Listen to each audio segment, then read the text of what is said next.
I heard that.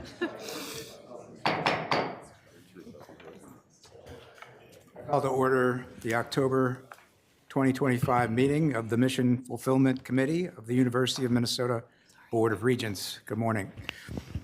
Thank you to those who are attending via live stream video and those attending in our boardroom here in the Twin Cities campus.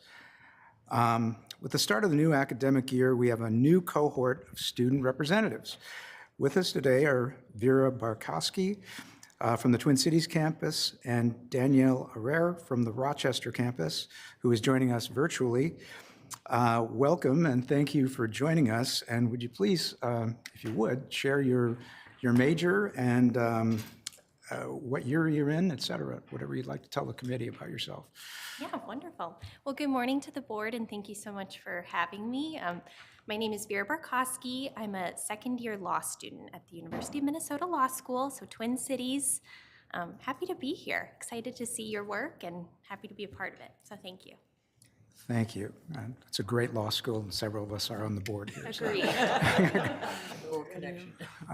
Okay, Danielle, if you would introduce yourself, please. Hi, my name is Danielle Herrera. I am a fourth year at the University of Minnesota Rochester. I'm in the Bachelor of Science and Health Science program, so I'm very happy to be here. Thank you so much for having me. We're really happy to have you here and from Rochester, so thank you. So I would also like to welcome Executive Vice President and Provost Gretchen Ritter as our new Senior Leader Liaison for the Mission Fulfillment Committee. I am sure I speak for the rest of the committee when I express how much we're looking forward to working with you. And we're looking forward to you advancing the work of the committee, and we hope to benefit from your counsel and that we're looking forward to you supporting the university's mission. So President Cunningham, would you like to share a welcome for? Thank you, Chair Johnson. And so today we are so fortunate to have Dr. Gretchen Ritter at the table as our new Executive Vice President and Provost. Provost Ritter joined us on the last day of July, and in just 2 months, she has already become an integral part of our cabinet and of our executive team. In fact, just earlier this morning, she and other leaders guided through the 5 imperatives of our strategic roadmap. So she has indeed jumped right in. So I look forward more sharing about the roadmap and formally introducing Provost Ritter tomorrow. Provost Ritter, thank you and welcome to your first Mission Fulfillment Committee meeting. Thank you, Chair Johnson. Back to you. Thank you, President Cunningham, and we'll look forward to formally introducing Provost Ritter tomorrow at the board meeting. So the first item on our agenda is discussion of the committee's 2025 through 26 work plan.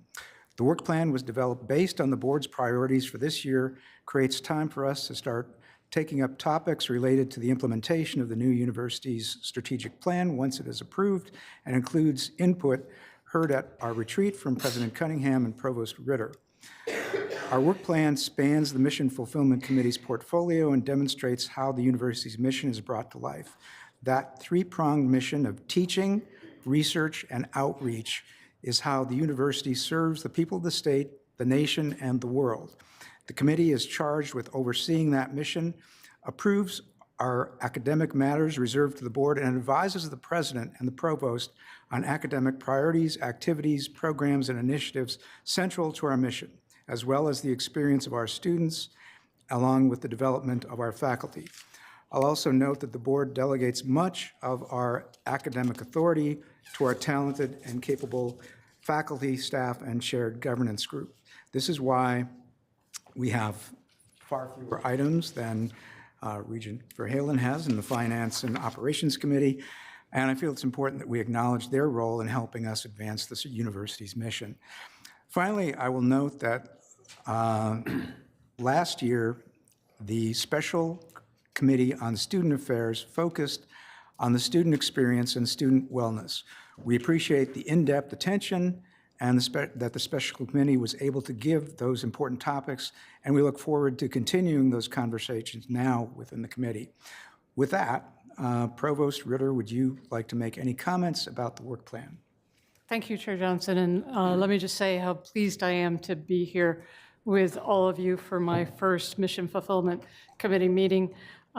I am excited about the work plan. I'll just call out a couple of the topics that we'll be talking about this year, such as enrollment planning. We're doing, I think, really exciting work on thinking about how we as a system can think together about approaches to enrollment planning that will benefit all of us.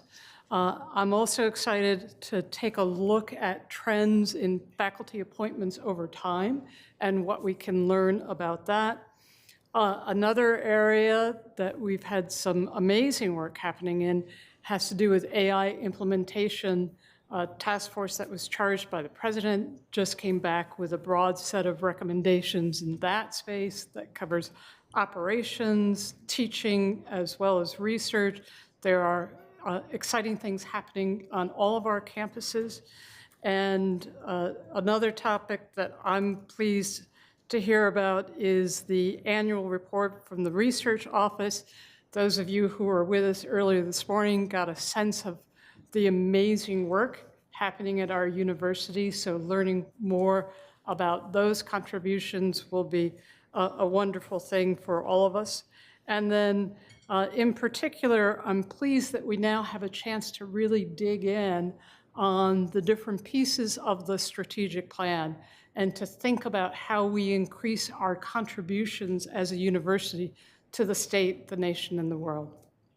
And with that, I will turn it back to you. Thank you, Provost Ritter. Is there any discussion on the work plan before we move on? Any comments, questions? If not, we will move on.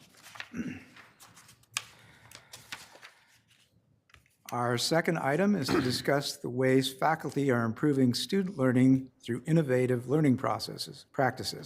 To present this topic, we welcome Chancellor Lori Carroll, Assistant Vice Provost Carolyn Hilk, Associate Professor Cassidy Terrell, Assistant Professor and Director of Undergraduate Studies Dan Card, and Associate Director of First Year Writing Chris Corey. And before we turn to our presenters, Provost Ritter, would you like to start? Sure. I'm very pleased that we'll get to hear from this talented panel who are doing such an amazing job in being innovative leaders in education and putting students at the center of what we do. Our university's commitment to excellence isn't just about the groundbreaking research that happens in the lab. It extends directly to how we teach and how we ensure that every student succeeds. The focus on improving learning is a core institutional value. It is central to our committee's mission, and it's directly tied to our new university-wide strategic plan. We know that student success is paramount. That's why these innovative teaching practices are rigorously evidence-based, not based on hunches, but actively supporting student learning, timely completion, and career readiness. By empowering our faculty to use their deep research skills to test, innovate, and continuously improve what they do in the classroom, we provide excellent educational opportunities for all of our students. I'm really pleased to have several faculty members from different campuses here today to tell us how we are already doing this work. And with that, I would like to turn the presentation over to somebody who is herself a national leader in this space, our own Dr. Lori Carroll, Chancellor of the Rochester campus. Thank you, Provost Ritter. Chair Johnson, Regents, the University of Minnesota's new strategic roadmap, you may have heard of it this morning, calls us to leverage our established strengths to generate an ever greater impact. As a university that produces influential research applied in so many fields, we will now aspire to apply research on student learning and development to our own educational practice, not only at the Rochester campus, but scaled across all 5 campuses, activating the power of AI as a force for good and potentially creating a national model for educational innovation that increases student success. And by student success, we mean deep learning, well-being, timely completion, career launch, and contribution to the common good. The future of learning and of higher education in the United States is evolving rapidly, and we intend to lead the way together. When the university's medical research enterprise discovers a treatment that can improve lives, we don't just publish a paper and go on to the next project. No, the whole point is to apply those new discoveries to our clinical practice. Across the University of Minnesota's 5 campuses, scholars are investigating how students learn and develop. We now aspire to apply those research results to our educational practice at scale. For example, if the evidence demonstrates that lecture pits and multiple choice exams are less likely than other approaches to produce lasting learning, then we will change to evidence-based practices like community-engaged learning, active learning, work-based learning, interdisciplinary project-based learning, and more experiential approaches. It is not simple to change, but it will be worth it, because when we apply research to practice in education, more students succeed. Truly, the medical research analogy is illuminating. As a learning organization that values research, once we discover what will work better than what we're doing now, we are compelled to change. There are at least 2 broad categories of this kind of research: the scholarship of teaching and learning, often referred to by its acronym SOTL or SOTL, and disciplinary-based education research, sometimes called DEBR.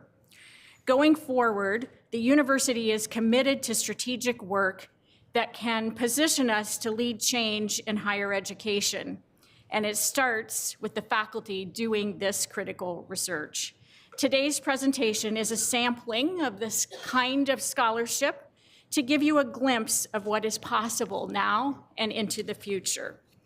We'll begin with Dr. Cassidy Terrell, my colleague at the University of Minnesota Rochester campus. Thank you, Chancellor Carroll.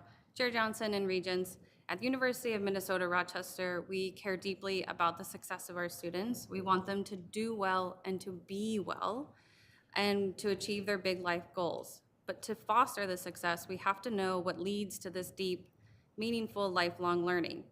At UMR, our research on learning operates in cycles, where we study, test, and improve the ways we teach and the ways students learn.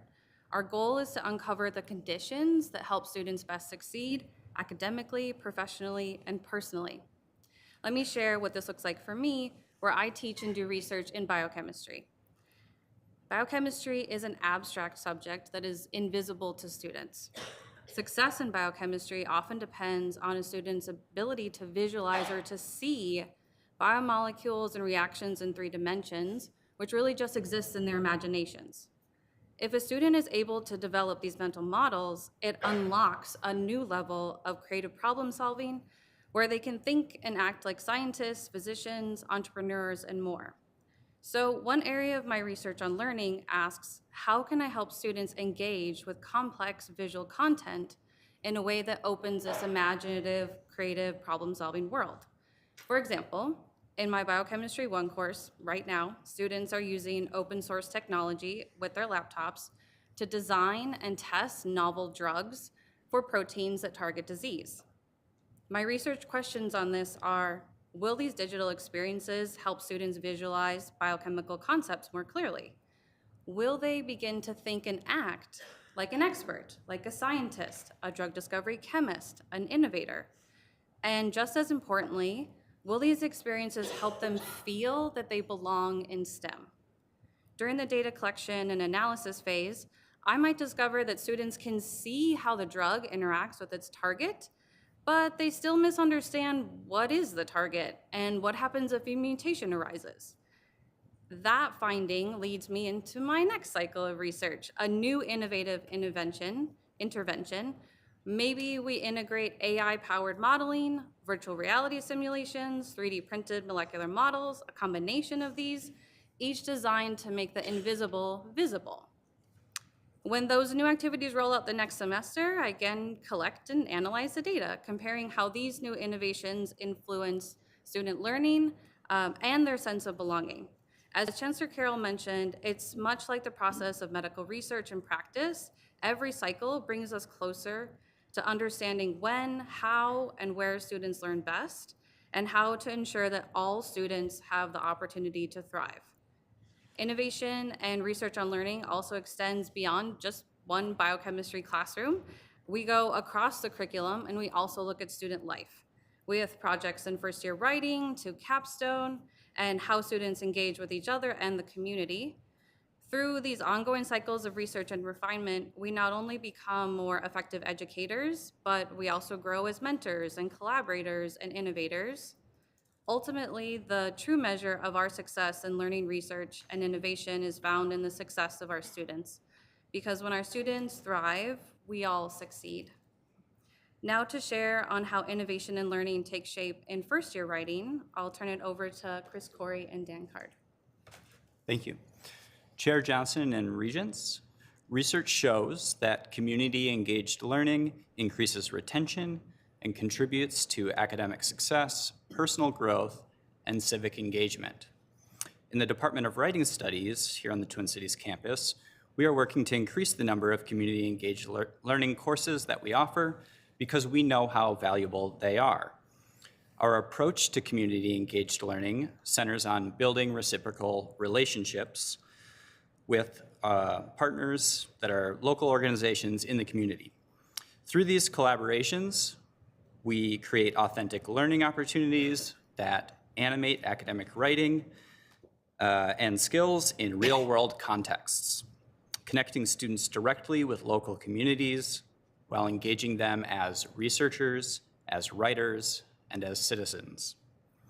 We are especially proud of our community-engaged version of University Writing, the first-year writing course that is required for all students at the university. The first-year writing program has been offering 4 or 5 sections of this course each semester for the past 3 years. So that's about 200 students a year who are having this transformative learning experience. And that's a number that we hope to expand. In designing these courses, we work to identify a range of local organizations to partner with in order to appeal to a variety of student interests and potential areas of study, career paths. Some of our partners include organizations like Wonderlust Productions, a creative production company that partners with communities to tell undertold stories, the St. Anthony East Neighborhood Association, who runs a community summer street garden, College Possible, an organization that supports students at every stage of the college journey, and the Center for Climate Literacy, which provides research, resources, and events to support young people's climate literacy through literature. My colleague Chris is going to share a little bit more about what these look like in practice.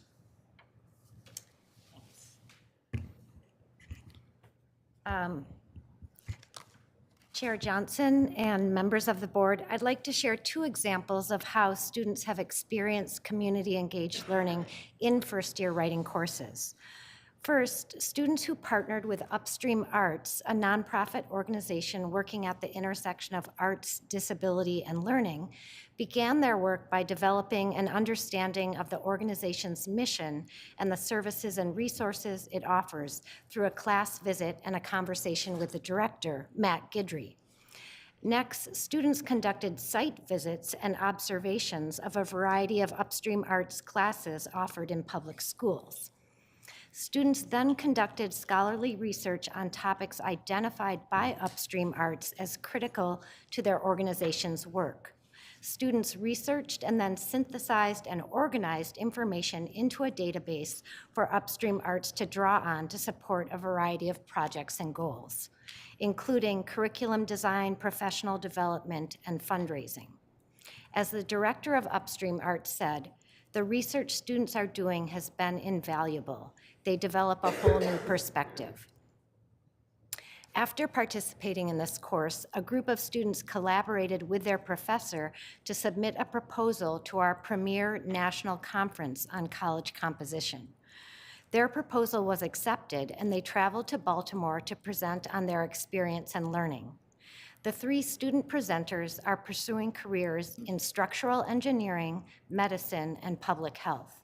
Each of them knew that research would play an important role in their academic and professional futures and were able to begin developing research skills in an applied professional context in this first-year writing course. In another section of community engaged first-year writing, students partnered with College Possible, a national college access and success organization that got its start in St. Paul. Students began gathering information about access and barriers to higher education by interviewing fellow U of M students about their pathways to college, and expanded and deepened their findings through research-based inquiry projects. Students then conducted a second round of interviews with College Possible alumni. These interviews were part of the organization's effort to collect stories to celebrate their 25th anniversary. Through this partnership, students gained direct experience with primary research and the role that personal narratives can play in supporting and promoting an organization's mission. Partnerships like these advance our goals as educators, enabling us to provide opportunities for students to experience writing in a dynamic and purposeful context, and to contribute to writing work that serves a purpose outside the classroom by advancing the goals of partner organizations. Thank you for this opportunity to share about our work in writing studies. I'll turn the presentation over to Carolyn Hilk, the Director of the Center for Educational Innovation. Thank you, Chris, Chair Johnson, and members of the committee. A year ago, I was here to introduce a critical conversation about the future of learning in an era of generative AI. In the 12 months since, the university has convened a dedicated task force to chart our path forward, created new resources to support the ethical use of these tools, and worked to ensure that our students, faculty, and staff have equitable access to this transformative technology. Navigating this new landscape requires careful stewardship. We remain vigilant about the critical issues of academic integrity, the importance of deep learning over cognitive offloading, and the environmental questions that these technologies raise. But to focus only on the challenges is to miss the profound opportunities on the horizon. Today, I want to highlight 3 such opportunities, not as futuristic hypotheticals, but as near-term possibilities that can create a more supportive, personalized, and dynamic learning experience for our students. First, let's imagine making our complex university feel more personal and accessible. We know that navigating our systems can be a barrier for some of our students. A Gen AI-powered campus navigator acts as a 24/7 digital assistant, providing immediate, clear answers to questions like, how do I add a minor in political science? Where can I meet with a career advisor on the Crookston campus? This isn't hypothetical. It's already happening here at the University of Minnesota. The College of Food, Agricultural, and Natural Resource Sciences is piloting a tool called CRISP that delivers support messages directly to students who opt in for this support. The tool allows the advising team to provide instant answers to common questions and dedicate more of their valuable time to connecting personally with students who have more complex needs. It's about removing the friction and empowering students before day 1. Second, let's move beyond the traditional one-size-fits-most model of education and unlock the full potential of every learner. Imagine a personalized tutor that adapts to each student's unique learning process. For a pre-med student, it provides organic chemistry problems that increase in difficulty as their mastery grows. For a journalism student in a statistics course, it can explain complex concepts using relevant analogies from polling and data journalism. Let me be clear. This is not about replacing our world-class faculty and instructors. It is about augmenting their incredible work, providing scalable, on-demand support that reinforces the classroom learning, helps close achievement gaps, and foster deeper engagement with the class material. Finally, let's envision how we scaffold applied learning. With Gen AI, we can now create experiential simulators, rich, adaptive scenarios that might be too costly, risky, or simply impossible to replicate in the real world. A business student will practice a high-stakes negotiation with an AI counterpart, programmed with real-world tactics from a specific company. An engineering student will manage a simulated crisis at a power plant, making critical decisions moment by moment, under pressure, and seeing the immediate consequences, all within a safe, instructor-customized learning environment. The Campus Navigator, Personalized Tutor, and Experiential Simulator represent profound opportunities to make learning more accessible, individualized, and impactful. As this technology evolves, our commitment is to innovate boldly while holding steadfast to our educational mission, grounding every step we take in evidence-based practices. To give you a real sense of how this is taking shape on the ground, I would now like to introduce Mark Collier, a faculty member on our Morris campus, who has taken up the charge to explore some of these new frontiers. Please play the video.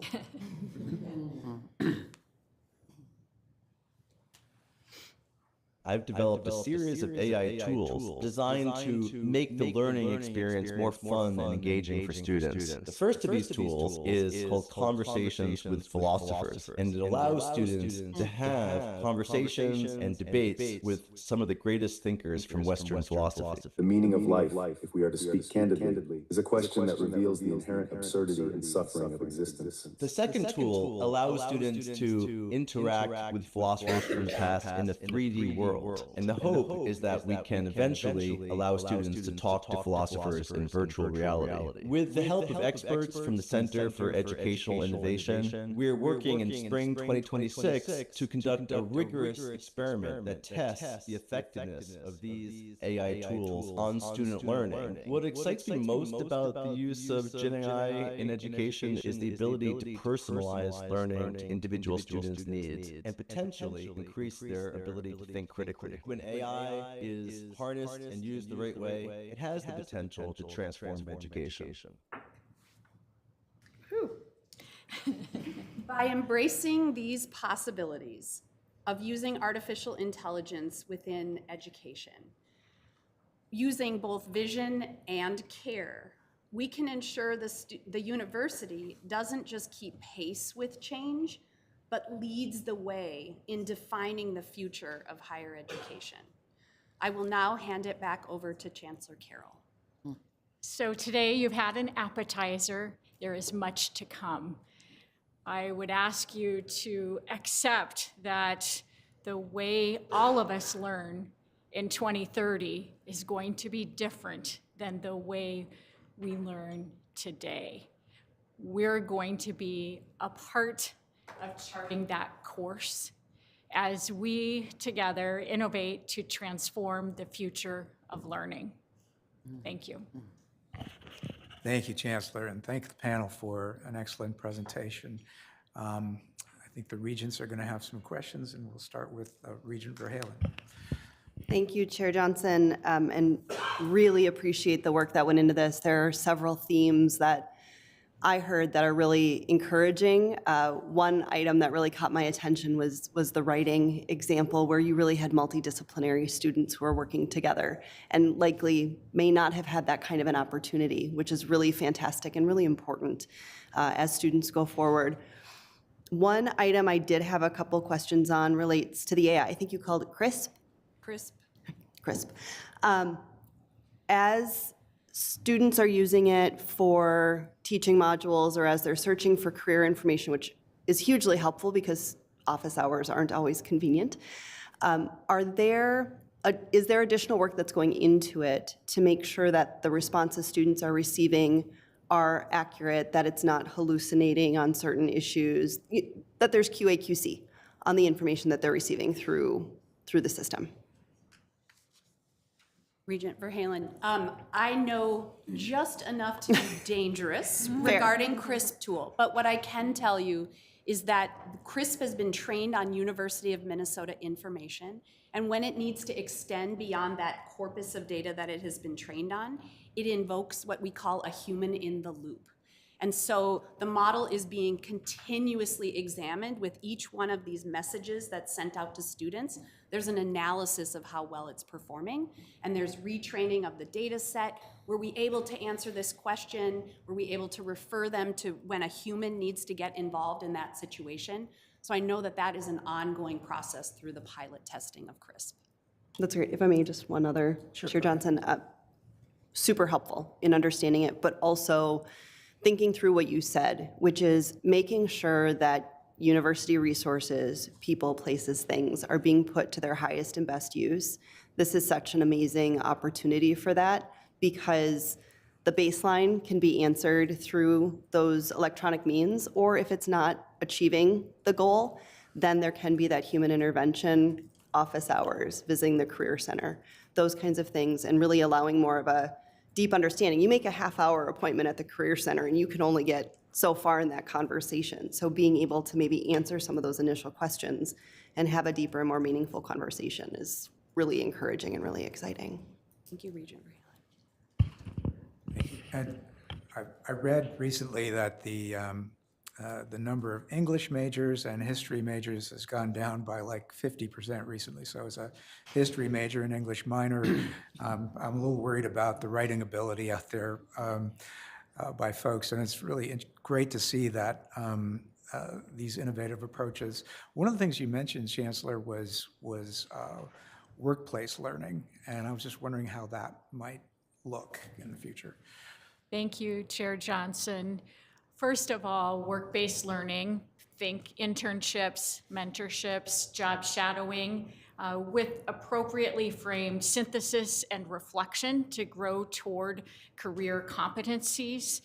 That kind of work-based learning needs to expand so that every student, every undergraduate student, certainly at the University of Minnesota's 5 campuses, has at least one, if not 2, work-based learning experiences during their time as an undergraduate. So that involves collaboration with the industry partners who serve as the employers of our graduates so that the learning that occurs is collaborative between the industry partner and the faculty members. So you can see when I said it's not simple, what that will take to expand those opportunities for our students, and yet the research is quite clear that work-based learning as one example of experiential learning is absolutely vital. Thank you. Other questions from the Regents or comments?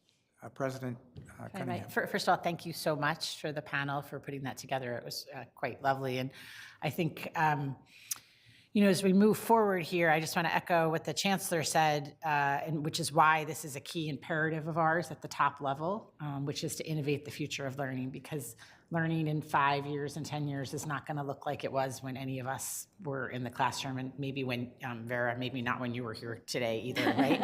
So it's going to look a lot different, and how do we get there? And I'm really proud and have been really proud to understand how much we are leading in the science of understanding, and as the Chancellor said, we are researching these components. Is it this multiple choice test? Or is that the way for us to learn best? And if not, then why are we continuing to do that? We need to innovate towards the future there. The science here on hands-on experiential workplace learning is increasingly clear. We need to innovate towards that more. It's also increasingly clear that this is something the university does really well and that we need to expand on in the research-based ways that is happening here. But so much innovation here in learning, and this is why I'm really excited about this being an imperative for us. These are examples that already exist. There's a lot more examples out there, and if we put concerted effort and priority on it, we'll continue to create more and more examples of how we're innovating forward and then work towards scaling those up. So I think super exciting time and amazing examples. So I would thank and of course Rochester's whole campus is focused on this concept. And there's much good work on it on the other campuses as well, and how we can continue to innovate forward that way. So thank you all so much. Thank you. Thanks, President Cunningham. Regent Wheeler. Yeah, thank you, Chair Johnson, and thank you all for this presentation. My mind is kind of boggled right now. I'm trying to think of who in the past I want to have a conversation with, and there's a lot of them. So there's that, and I'm so grateful. It's one of our strategic priorities. My eyes were open to that, Chancellor Carroll, by time with you, and spent learning about where we were with learning and innovation. So it's so clear. One of the things I was wondering about is that it seems like there's a theme for personalization and customization to somebody's needs. There's also a theme around flexibility. And like, for example, there's nothing that makes more affordable than to finish in 3 years with all the things that you need. So there's also that flexibility. I'm wondering about stackable credentials and how you feel about those and where how should we be thinking about, and what does that part have to play in this? Thank you, Chair Johnson, Regent. Glad that you asked about stackable credentials. I think we most definitely need to have the industry partner in the conversation. There have been examples of a rush to stackable credentials that then don't translate into the particular sector or with specific employers. So again, there are some complexities here, and yet certainly the idea of moving toward competency-based is embedded in the notion of stackable credentials. I think that we have so many innovative and creative faculty members working together with professional development staff that we are going to see new models rather than looking toward what others have done, particularly if the evidence isn't there to say this deepens learning, this enhances wellness, this drives us toward completion and career launch and contribution. So we'll be looking at that very carefully. That's just a comment, Chair Johnson. That's learning again for me, because there's a rush too, but I think what you're saying is that without really co-designing this with others and making sure it's relevant, be careful about going in too quickly without doing that work. Is that fair? Chair Johnson, Regent, that is fair, and we do not intend to dilly-dally, if I may use the term my grandmother taught me. We will look for evidence, and we will use that to make decisions and implement, and then we'll keep measuring, as Dr. Terrell described. We're not going to be going slowly. It's an exciting and strategic plan. Thank you so much. Oh, President. Chair Johnson, if I may add on to that for Regent Wheeler also, and this is where the high-level imperative is about innovate towards the future of learning. But one of the goals that we'll talk more about that underneath there is around the future of online learning also, and lifelong learning. So, what you learn today and what you're going to need to have in 10 years is also going to change in lifelong learning, and how the university plays a part in that for our current students and for our prior students and for the students that will be out in the community, is an important part of, I think, how we think about the university going forward, and how we develop strategy around online and as well as lifelong learning, which includes credentials, but also includes other ways to think about what are the needs of both employers and the marketplace. And one can only imagine what the needs and knowledge of some of the workplace will be in 2040. And we're training students now, and then they get their degree and they're done. But that's not really the way it's going to work. So, yeah. Fair enough. Good. Thank you. Regent Hipsch. Yeah, I just got a question. You mentioned the environment, and the cost to the environment. And you ask AI what time it is, it tells you how to build a clock. And so what are we moving? Are we going to be able to keep up with how fast it needs to move? In terms of having plumbers and electricians and copper and all these other things, and what's going to give if we push this so hard? That's kind of, I know you mentioned the environment a little bit. I don't know if that's what you were talking about or not. But, yeah.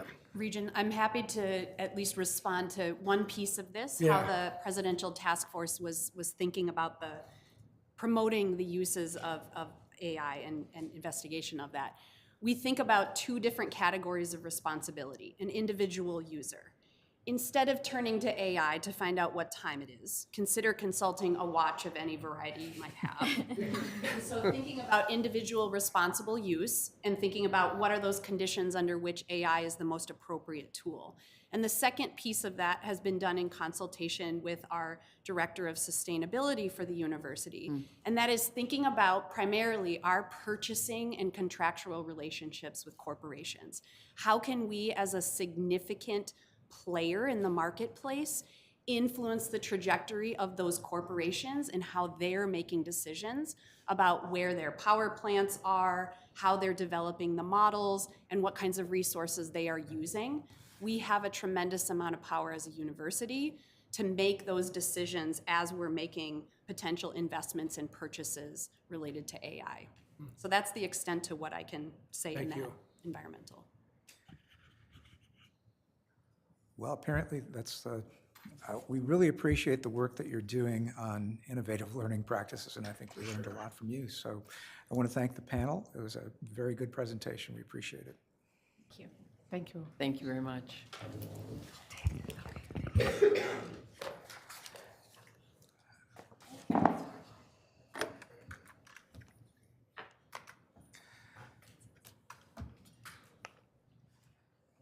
And next, we will consider the consent report. Provost Ritter, will you summarize the items in today's report, please? Yes, thank you, Chair Johnson. Pleased to present the consent report for your consideration, which includes several items this month. First, there is the academic program report, which includes new academic programs, programs that have requested changes, and plans that are being discontinued. More information about the process for academic program changes has been provided in your docket materials. This also includes a report of all changes made for the previous academic year. Next, the report includes the conferral of tenure on 7 new faculty positions. Finally, the report includes the request for approval of the museum accessioning and deaccessioning policies for the Goldstein Museum of Design. And I'd note that board policy requires each museum or gallery to develop, maintain, and periodically update policies for accessioning and deaccessioning permanent collections, and these policies and their amendments require board approval. I'm pleased to take any questions that you might have on these items, and then I'll turn it back to the chair for additional comments. President Cunningham? Yes. Yeah, thank you, Chair Johnson and Provost Ritter. And as the Provost mentioned, the consent report includes the conferral of tenure on 7 faculty positions, which in this case include Provost Ritter and her spouse, Professor Amy Fairchild. Previously, both of them were professors with tenure at Syracuse University, and we are thrilled to have them join us here. But to avoid a conflict of interest, Provost Ritter was obviously not involved in the conferral of tenure of either of those appointments. They were recommended by Interim Executive Vice President and Provost Lanyon prior to the Provost's arrival, and are recommendations that I bring forth for you today to avoid any conflict, and the recommendations that I support. So with that, Chair Johnson, I'll turn the meeting back to you. Thank you. Now, before I invite a motion to approve the consent report, you are welcome to ask questions, make comments, or ask for an item to be separated out from the report to be voted on separately. Are there any questions, comments, or requests to separate an item out?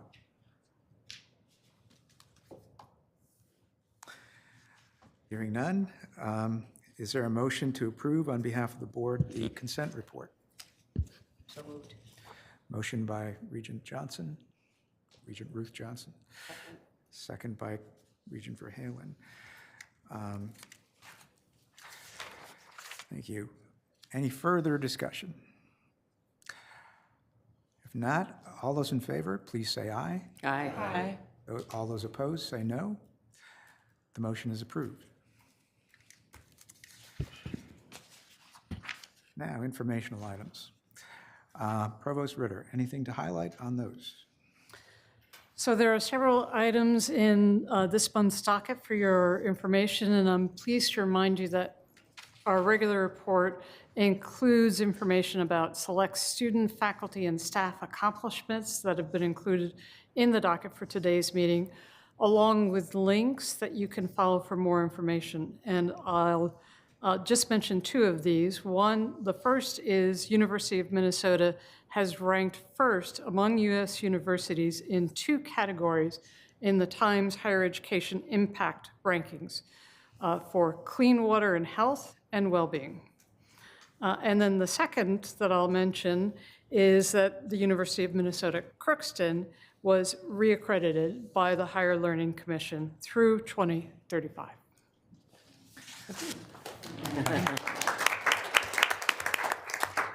Next, there are 2 reports included in your materials. The first is the aforementioned annual report on academic program approvals and process summary. The other report is a legislatively mandated report from the Veterinary Diagnostic Lab. Finally, 2 Board of Regents policies underwent their comprehensive review this past year, and upon completion, there are no recommended changes to be made. These policies are included in your docket for information. Chair Johnson, that concludes my remarks. Thank you, Provost Ritter. And having gone through the academic approval for a couple of master's programs when I was a professor, I know how important that is. So if you haven't looked at it, please take a look at it. It's a fairly thorough and long process. So are there any other questions or comments? Thank you.